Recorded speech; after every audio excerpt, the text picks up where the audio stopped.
This is Matthew. Today we're talking about structural issues. Before I get into the specifics about certain conditions, we're going to cover the basics.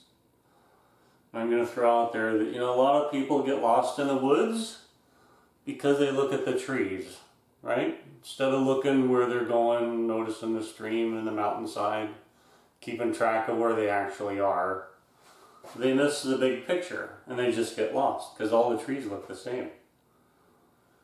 Always looking at the big picture, which I think is what the massage industry and, to be frank, all of medicine misses. All right. So we're first going to talk about pain.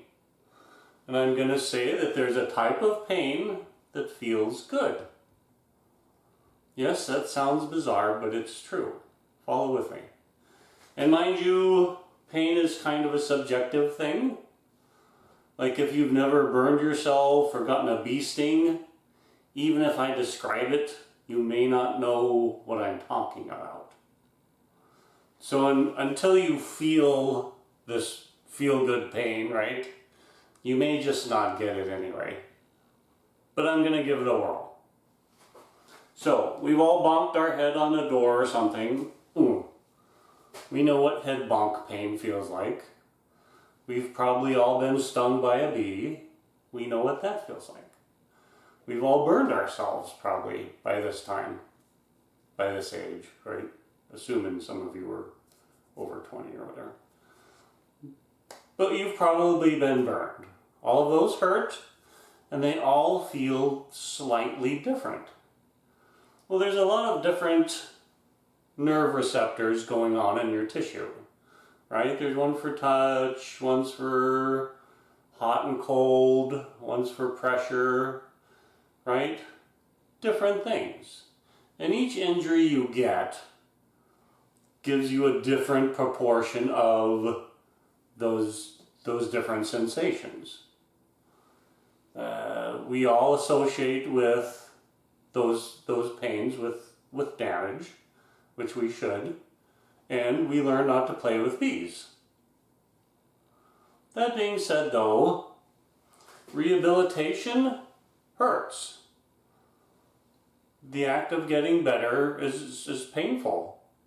I ripped my arm open from like nya to ya a few years ago, down to the bone, crushed part of the bone down there, couple screws, some reattachment surgeries, big mess. But during the whole thing, it didn't really hurt.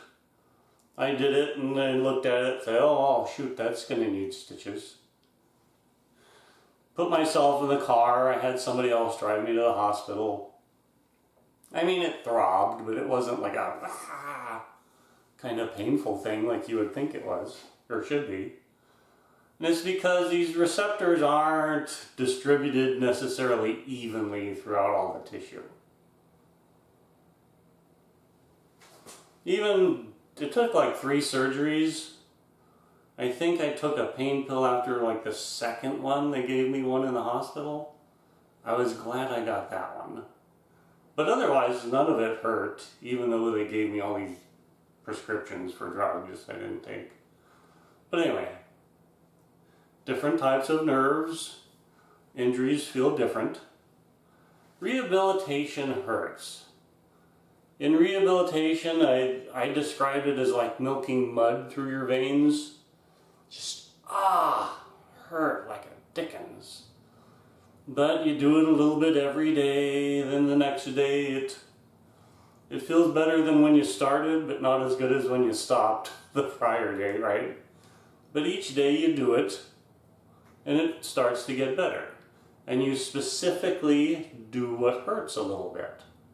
Not all at once, you don't push it, right, because you're still healing.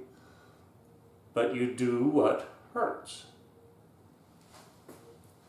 In massage, a lot of times you'll be getting a massage and they'll find a spot that hurts and you'll say, ow, that's tender in there. And then they'll stop because they think they have injured you. But what they've done is find an injured spot. that actually specifically needs motion. But not understanding pain, they backed away from it and made nice, and now nothing gets fixed. Specifically what you need to learn to do though is to go towards the pain. We're going to discuss why it hurts when someone touches it, but they're not damaging it. It's already damaged, basically. We're going to explain muscle knots and adhesions. And let's say this. So there's an injury, there's inflammation with injuries, right? That triggers a lot of those sensors and kind of goes a lot towards creating pain, is inflammation. It's important that you get the inflammation part of that. So, muscle knots. The basic working element of a muscle is called the sarcomere. It's basically a shaft and a tube. And of course the shaft goes inside the tube. This shaft has a lot of little hair-like structures on it. And it is thought, because this is a theory of how it works, not my theory but everybody else's, and it's probably true. It is thought that to trigger, right, flexion, those hairs on this shaft get they curl up and pull in, pulling the shaft into the tube, right? So you get muscle contraction, muscle extension. Small step, oops, and it doesn't come out. I screwed that up. But anyway, this is contraction, right? And extension. And these sarcomeres, these basic units, are stacked end to end to end to end to end. They're put into bundles, and those bundles are in bigger bundles, and altogether it's what makes a muscle. So that's a sarcomere, the basic functioning unit of a muscle. Now we're going to talk about interstitial fluid. We all know what your heart is and that it's pumping blood around your system, right? Out through the arteries, in through the veins kind of thing. But there isn't like a capillary going to each and every individual cell, right? They're not like directly plugged in. What happens is at the end of the arterial end of things, what's called interstitial fluid leaks out. Blood minus the red blood cells and stuff. Right? And this interstitial fluid is rich, full of oxygen and nutrients. And that kind of works its way around the cells, giving them what they need.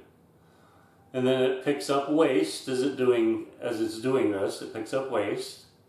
And that basically goes back into your lymphatic system and then into your venous system and creates that little loop of action there. So interstitial fluid. Going back to the sarcomere. There's a little spot in here, right, where the shaft pulls its way in and works its way out. This is essentially a pump. Because, ow, my knees are a little screwy. Your heart's directly pumping your blood out. But once doing the circulation thing, I'm trying not to describe the whole book, right? We're trying to shorten things. But on the interstitial end of things, there's no direct pump. It relies on just basic motion, gravity, some osmosis, I think, right? To kind of work its way around and through your muscle tissues. Flexion and extension. This little gizmo in here, as far as I know, and this may be my theory and my theory alone, but it's fine. It seems to work. It seems to explain things. So when this is a pump, right? Well, I wish I'd greased this or something. But anyway, this moves around and helps pump the fluid in and around and through your system. If you do not get full contraction and or extension through the day, this fluid now just kind of sits there stagnant. You know what I'm saying? It's not moving. And all fluids in your body are just meant to be moving. If they're not, they start to thicken. And it's a quality called thixotropy. I think I got that right. It's like ketchup. Back in the day when ketchup came in glass bottles, you tipped the bottle upside down and it didn't pour out. You had to shake it. You had to give it motion to liquefy it. That's kind of what this interstitial fluid does.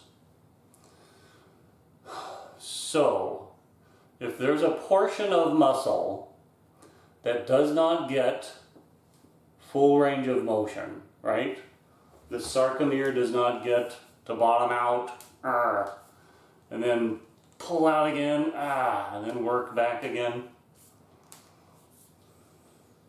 That stagnant fluid at the end of this sarcomere, at the end of this tube anyway, within the sarcomere, starts to thicken and you get muscle knots. For several decades, I could not move my neck, especially to this side. The hugest knot on this side. I looked in the mirror and it's like half a golf ball sticking out of my trapezius area here. Horrible looking. That's my bone, right? My clavicle, but it sounded like that. It was that hard. And I had to get I got a wooden dowel, rounded off the end and stuck one end in the wall and the other end on my muscle knot. Just kind of leaned into it, grounded around. 5-10 minutes a day for a couple months till it started to work out. It will liquefy if you give it motion, right? Which is what massage does. We give stiffer tissues motion and they liquefy and they go through the body again, do their thing. So those are muscle knots. Not everybody gets muscle knots. And the deal is some massage therapists don't believe in them, which is fine because you only know the world what you see, right? And what you're taught. But mostly what you see, and they may just not see them. They themselves just maybe were never stoved up to the point they didn't have, frozen tissues. They may be athletic and just have motion, which not everybody does. And the clients they see may be the more athletic type and just not really get knots. Their injuries are different. But if you sit at a typewriter for 10 hours a frickin' day for 30 years, right? All that stagnant muscle tissue is going to create knots. But anyway, that's why some people just don't see them. But other people have a lot of them. Adhesions. So that's muscle knots. And that muscle knot, that stagnant fluid, has other fluid back up behind it, which acts as inflammation. and we get into the pain thing again. That's why it hurts. And it, mind you, people will ask me, well, why didn't it hurt before you poked it? It did hurt. You're just used to the mild pain. Because they can feel when it's gone, so that they're like, oh, well, that feels a lot better. So it was achy. It just, when I poke things, it's temporarily a little worse until it gives up. And that giving up, this release, is what feels good and what changes people's mind. This is the pain that feels good.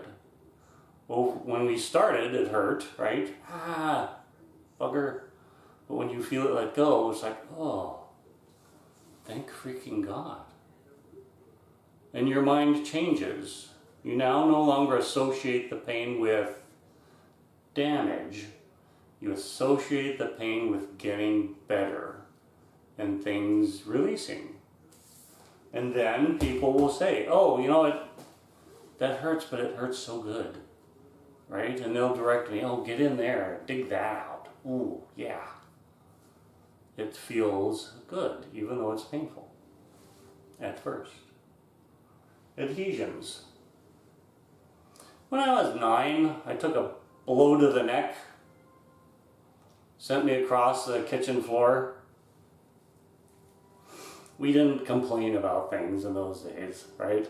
So it went unnoticed until I was looking at x-rays 5 or 10 years ago. I looked at my neck and I thought, oh, holy crap.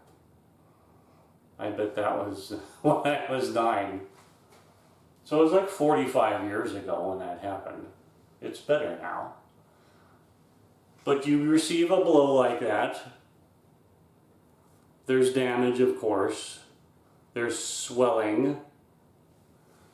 And that interstitial fluid slows again or even stops because of the swelling. Once the swelling goes away, though, the interstitial fluid is still there and kind of frozen. I think it acts as kind of a cast for things. I mean, it kept my head from falling off, right, or getting worse. But then again, it doesn't let you get better in the long run. Until you come along and again give that interstitial fluid, that frozen fluid, some motion. It'll liquefy again. And then you can start stretching and getting things into a position where it can heal. So muscle knots and adhesions, and once again, that adhesion, there's fluid backing up behind it also. It's not damage inflammation, right? But it's a fluid buildup that acts just like inflammation, if that makes sense. But like I say, if you give it some motion, it'll liquefy and go out. That's why it hurts again. And I'm gonna say that, trying to explain why it hurts when I touch it, but I'm not causing the pain. So, muscle knots, adhesions. I think in all that adhesed material, I made this. It's kind of like what it is, right? You get a damage. It's like saran wrap or whatever. Sometimes it's really bad, like it's even crunchy under the skin. Sometimes muscle tissue is like a piece of bacon or something jerky underneath the skin. It's really horrible. And it's because there's been no motion and that fluid has thickened. Also in those areas where there's adhesions and muscle knots, because there isn't fresh fluid coming in and waste going out, right? That tissue is no longer regenerating. It's also aging.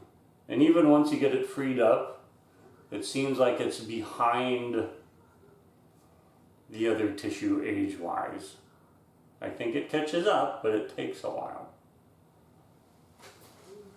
So, adhesions, pain. So there is a type of pain that feels good. I was working on my brother at one point in time. He had a frozen shoulder. I only had a few minutes to work on him, but I explained to him that healthy tissue doesn't hurt. Why would it? When you find something that hurts, it's because of all of the knots or the adhesions. If you just give it motion, it'll eventually let go. And I worked on him a little bit so he had an understanding. He felt something let go so he could rationalize what I was talking about. Took him a couple months, but he eventually fixed his own frozen shoulder. He just found a spot who it hurt, rubbed on it, he said, a little bit every day for a couple months. Then it just let go, and no more frozen shoulder. So if you understand things, the basics of what's going on, you could do a lot to fix yourself. That's kind of the point of these videos. I hope this helps. You have a good day.